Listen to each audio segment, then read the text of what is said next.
મહીસાગર જિલ્લાનું લુણાવાડા કે જ્યાં ખેડૂતો કડકડતી ઠંડીમાં આખી રાત ખેતરમાં વિતાવવા મજબૂર બન્યા છે।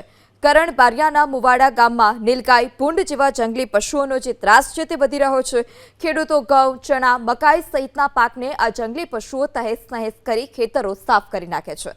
પરિણામે ખેડૂતોને મોટું નુકસાન પણ થઈ રહ્યું છે, જેથી 4-5 વ્યક્તિની ટુકડી બનાવી આખી રાત તાપમાના સહારે ખેડૂતો આ જ રીતે ખેતરમાં પસાર કરવા મજબૂર છે।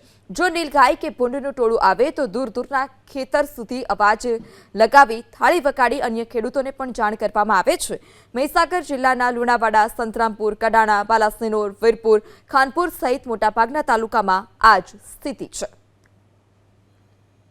ખેતરમાં અમે ઘઉં, મકાઈ અને ચણાનું વાવેતર કરેલું છે। એના માટે અમારે બહુ ત્રાસ છે નીલગાયો અને ભૂંડનો।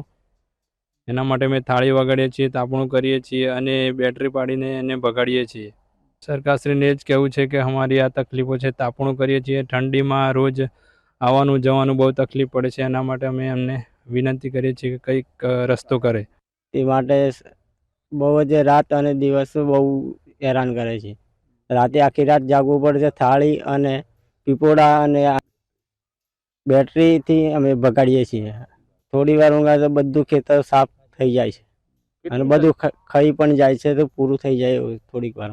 દિવસે અમે કાળી મજૂરી કરીએ છીએ અને રાતે અમે નીલ ગાયો માટે સાચવવા માટે ખેતરમાં આવીએ છીએ અને નીલ ગાયો અને ભૂંડનો ત્રાસ છે એટલા માટે અમારે સાહસ કરવો પડે છે। ઠંડીમાં તો સાહેબ હવે ઠંડીની તો વાત જ નહીં કરવા જેવી, પણ અમારે સાચવવા માટે કોઈ ના કોઈ ઈલાજ કરવો પડે। નકલી યોજના તો સાહેબ કોઈ સહાય હોય તો અમને આલો તો સારું એમ।